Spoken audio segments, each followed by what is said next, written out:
So back in October, Sonic X Shadow Generations came out, and the world jumped for joy as an above-average Sonic game came out since 2011.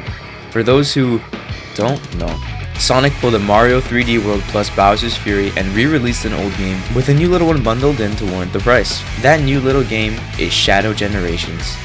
And I gotta say, I kind of maybe didn't get up from my chair for 6 hours straight grinding this game. What I'm saying is that I liked it. And we all know what happens when I like a game. Well, luckily for me, the game actually has achievements, which also means it can be platinum trophied. Kind of. So now that I had a new goal, I had no other choice but to 100% the game. But how long did it take me? And was it even worth it? Well, I don't know, maybe you should watch the video and subscribe. So the story starts with Shadow on the Space Colony Ark. Apparently, Shadow detected an unusual biosignature aboard the Ark, which I guess is all the information you need to understand what's happening, but there are a couple of animated shorts showing exactly what happened leading up to this point, which are really good, so maybe you should give those a watch. Well, it turns out that Shadow's hunch was right, because things immediately go crazy, and now we're playing the first level, Space Colony Ark. We do some cool shit with QuickTime events, and the Black Doom guy shows up to ruin our fun. We punch his balls out and find Tails' fake Chaos Emerald that we also happen to have the original of. Let me just take that. The time meter does his thing, and we get transported to the desolate wasteland I'll be doing all of my collectible hunting in. White space.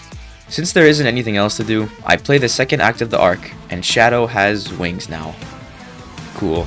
The wings aren't explained at all, and we don't even get to keep them after the level. But more importantly, I get my first achievement. Space Colony Ark Restored. Because I restored the Space Colony Ark. This is the point in the game where I realized that there are chests scattered around white space that are unlocked with tokens collected from the stages. There are 3 types of chests. A music chest that unlocks some music, an art chest that unlocks some unique art, and a story chest that has bits of Shadow's history. Each level has 3, and each challenge has 2 tokens respectively. At this point, I hadn't decided to 100% the game, so I didn't collect all the tokens in the Ark. So I'll have to come back for them later. We unlock the Doom Spears and make our way to the next level, Rail Canyon. I swiftly play through both acts, ignoring the tokens again, and I get my second achievement for restoring Rail Canyon. Since there's nowhere else to go, I make my way up this weird obstacle course with these collectible screws that will screw me over later, wink wink nudge nudge, and we unlock another ability, Doom Blast. It's called Doom Blast, but it should really be called Punchy Punchy Boom Boom because that's what we'll be doing to every single unsuspecting black creature in our vicinity from now on. We projectile teleport to the boss door, but we can't open it because we need some keys. This is where the challenges come in, which we all know will probably involve some sort of achievement later down the line. The challenges from both Rail Canyon and the Ark are unlocked, and it was pretty painful to go through all of them at once if I'm being honest, but now we can fight the Bio Lizard. I tickled its gross meat flaps and got my 3rd achievement for defeating the Bio Lizard. Black Doom thinks he's funny by coming to ramble on about some bullshit, but Shadow was having none of it. Just look at how deviously he beats that eye up. Black Doom says we or something, but he's evil, so I don't really care. What I do care about is Doom Surf, our next and watery ability that lets us surf on water. Kingdom Valley is the next level, and this was the only level I was actually excited to play because of my recent Project 06 endeavors, which you might be interested in. 4th achievement, Kingdom Valley Restored. Look at me, I'm so productive. This is where the video I already made on Shadow Generations ends, and also where I forget about the game for a whole month. Speaking of forgetting, this is the point where I got all of the tokens I neglected from every previous stage and challenge, which means I can now continue the story with a clear mind. Just kidding, now it's time for me to introduce another collectible I have to collect that is also definitely linked to an achievement. Remember that screw from before? Yeah, it turns out that there are 80 of them, and they aren't even shown on the map, so now I have to do a really thorough job looking for all of these things. Orbot and Cubot need these machine parts to fix their rocket to get out of here, but why are they even here in the first place? Well, I don't know, but luckily for me, the machine parts aren't all that challenging to find, for now at least. Anyway, I hope you guys like Sonic Forces because Sunset Heights is next, and holy shit, this level's music made my eardrums bleed. But other than that, I got the 2 acts done and my 5th achievement for restoring Sunset Heights. Maria very randomly shows up getting attacked by some black creatures. We save her, obviously, and Gerald is here too. For some reason, they're both here, and Shadow theorizes that maybe he could change their fate. But he doesn't even speak to them and continues on his merry way. You guys know the drill. Get to the next boss, unlock the challenges, do the challenges, while not forgetting those medallions, and unlock the boss. Surprise, surprise, it's Metal Overlord, but we're stuck on the Doom Surf. When I first saw the whole boss fight in a promotional video from Sega, which I'm still confused about why they just spoiled the whole thing, I thought being stuck on the Doom Surf would be a bad thing, but surprisingly it wasn't. It's pretty satisfying to smack all the debris into his face and to chaos control for some random cool shit. It took me a pretty long time to S-rank this boss, but whatever, it's done, and so is my 6th achievement for vanquishing Metal Overlord. Shadow comes back to Maria and Gerald, and it's explained that all of Shadow's new abilities are from Black Doom, if you couldn't already tell from Doom being in every single one of our powers' names. Shadow was created through a deal made with Black Doom with the goal of curing Maria's illness. But now, Black Doom is using Shadow to create an even ultimater life form out of him for the purpose of taking over his body. But Shadow pretty much says now I'd win, and now he's even more determined to touch Black Doom's booty hole. We get a new ability called the Doom Morph, and all it does is let us travel in the icky purple goop that we could only slug through before. It also has this weird swinging mechanic that took some getting used to. I think now is a good time to mention these time trials scattered throughout the map. They can either be a ring collecting trial or a chase the clock trial. Completing them normally will remove the purple aura surrounding them, but completing them before the time turns red gives you a great, and the trials glow rainbow. Ooh, another thing I have to do. So I did a bit of those with the Doom Morph, but now we have access to Chaos Island, a level that actually makes no sense being here. I guess you could chalk it up to time manipulation shenanigans, bringing it from the future or the past. But does that also imply that Shadow will go to Chaos Island in the future, or is it that he's already been there? Well, I don't know, and the game doesn't tell us, but I get my 7th achievement for clearing both acts and restoring Chaos Island. After beating the level, Shadow very randomly appears in Sonic's white space, and they start fighting because Sonic needs our Chaos Emerald. Yeah, a lot of things don't really make too much sense in this game, but we all just kind of ignore it because the game is good. Anyway, we lose the fight because Shadow didn't want to hurt Sonic with his new Doom powers, and Sonic takes our emerald. Just kidding, it was the fake emerald we took at the start of the game, and now Rouge is here. So Rouge is now in our white space, and in Sonic's at the same time. See what I mean? It doesn't really make too much sense. But it's also a video game, so it doesn't matter. There isn't a second stage to do this time, and we get sent to the next boss in this pretty ominous and creepy underground area. I get the next challenges done while doing some exploring, and now we have to fight the next boss, Mephiles. He goes on about restoring himself to the timeline and wanting to exist. But Shadow is just too cool for all that, which marks my 8th achievement for vanquishing Mephiles. Black Doom comes back again to remind Shadow that you will be mine. And Shadow promptly loses his shit and goes all edgelord on us. But then Maria swoops in and... Maria? It breaks my heart to see you so full of anger. This isn't who you are. Do you know why I named you Shadow? Because without light, there's only darkness. But a shadow will show you where to find the light. Do you understand? I don't want you to be driven by darkness. I want you to be happy. Stand in the light with peace in your heart. Wow, very heartwarming. But Shadow just doesn't respond, and Alpha wolfs his way out of there without saying a word. Now we unlock our final ability, the Doom Wings. You know, that thing we got all the way back on the Ark. But we have it for good now. Everything goes to shit though, and Black Doom doomifies white space into red space. So edgy.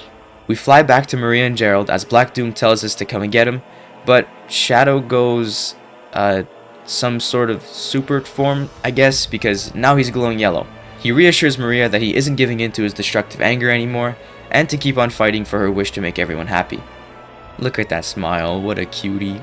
But now it's time to beat the game. The final stage of the game is, you guessed it, Radical Highway, and after clearing the second act, I get the final stage related achievement and the ultimate lifeform achievement for S ranking all acts. All that's left now is the final boss. Black Doom transforms into Devil Doom, and we get sent onto our Doom Surf to begin the final boss. I had to redo this fight multiple times, and every time I retried, I got a face full of burp from Doomman himself. The fight is sort of the same as Metal Overlords until you get him into a second phase, when the boss becomes an obstacle course for the Doom Morph that was honestly pretty tricky. But then Devil Doom becomes Neo Devil Doom, and all hail Shadow starts playing as I levitate from my chair in awe. I'm not even gonna sugarcoat it, I reeked of pure balls in this final phase of the fight. The first time I beat this boss I got a B rank, and then devoted my life to perfecting the boss to get that S rank. I locked in so hard that I accidentally got the Untouchable achievement for not getting hit once in the fight. I still ended up only getting an A rank that attempt though. But after some more tries, I finally get the S rank and destroy Black Doom for good.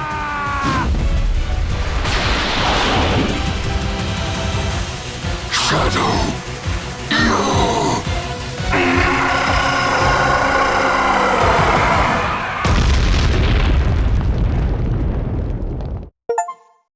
Shadow loses his Doom powers, and we give Rouge our emerald to swap with Sonic. Shadow returns to Maria and Gerald, but they begin to fade away due to Black Doom's defeat. Shadow tries to somehow keep them alive by suggesting chaos control, but Maria denies Shadow and reassures him that she'll always be in his heart. Shadow comes to terms with the past and parts ways with Maria and Gerald as they return to their own time. Shadow catches up to Rouge as a single teardrop falls from his eye. What a nice ending. Shadow Generations is all about coming to terms with the past, while I have to come to terms with not leaving my computer for 6 hours straight to 100% this game, because now I have to do even more grinding. After beating the game, we unlock the Doom Zone, with even more of those time trials, challenges, and more difficult boss fights. And on top of that, I still have to find the remaining chests and machine parts I missed. I need 80? 49! Oh my god. As well as these flying things with targets that contain Gerald's diary notes. First, I got the trials done, making sure I got the great each time. And please, do all of the trials after unlocking the Doom Wings, because some of these time trials are impossible without them. Since I had all of the medallions from each stage, I found the remaining chests I was missing, and got the all collection boxes collected achievement for doing so.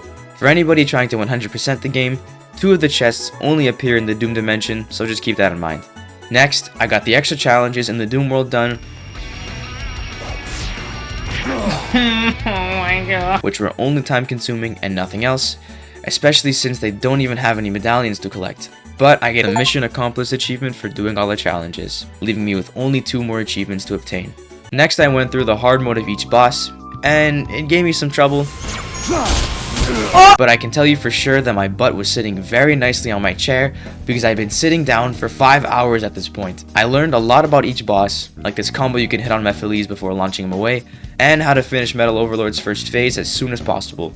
It was pretty fun to master each boss, but it was still pretty tedious. But now I only had one thing left to do: find those machine parts. I had found almost every machine part on my own and had only one left to find. I went a little crazy looking for it after a while, so I bit the bullet and watched a YouTube video going over the location of each machine part, and the one I was missing was the very first one the guy in the video got. Lucky me. So now that I had found all of the machine parts, I threw them all into Orbot and Cubot's rocket ship, and got the rocket has been completed achievement for doing so. So after all of that hard work, I went to go check my collection room to make sure I got everything, and whoopsie, I never spoke to Maria and Gerald in the overworld to unlock them in the room, and I was missing one of Gerald's diaries. So I went and spoke to the characters I was missing and sniped Gerald's diary midair and got the final achievement, hedgehogging it all up, for collecting all collectibles. And with that, let's imagine a platinum trophy falling into my hands because I just got all of the achievements in Shadow Generations. So, how long did it take me? Well, it took me a grand total of 12.7 hours. Not a lot actually. Yeah, if you couldn't already tell, I've been playing on Steam this whole time, but the achievements are the same across all platforms, so don't worry about that. But more importantly, what's the reward for 100%ing the game? Nothing. There is no reward. Well, really, there is a reward, and that's everything in the collection room. But if you're anything like me and just blindly collected everything and didn't even bother looking at the things you collected, then there is no reward. But there doesn't always have to be a reward. As long as you had fun doing whatever it is you were doing, the experience itself was the reward. Some of you might have noticed a glaring issue throughout the video. Shadow Generations isn't a standalone game. There's a whole other experience attached to this one with its own achievements, so really I didn't get a platinum trophy at all. Well, you'd be right. But next time I'm going to be 100%ing Sonic Generations, so really I will be getting the platinum trophy. Okay, maybe not next time, but I'll be doing it soon. And that marks the end of this video. If you're still here, thank you so much for watching. If you liked the video, I'd really appreciate it if you liked and subscribed. And I'll see you guys next time. Bye-bye.